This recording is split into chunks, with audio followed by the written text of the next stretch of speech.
So ఇందాక నేను చెప్పినట్టు ఇంకో అంటే ఇప్పుడు కొన్నాటిలో అంటే ఇప్పుడు ఈవెన్ ద 11 డైరెక్టర్స్ వాళ్ళకు కూడా సపరేట్ అవుతారు నా దృష్టిలో.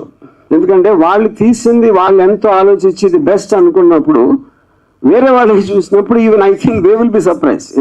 ఇప్పుడు నేను సర్ప్రైజ్ అన్నట్టు, నేను ఎలా మిగతా 11 సర్ప్రైజ్ అయ్యాను, each of them will also be same way surprise.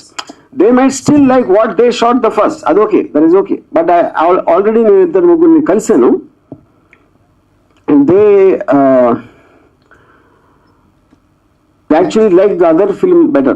So which is what the healthy competition in terms of that. And this is not the end of the world. This is just like a beginning step they are taking.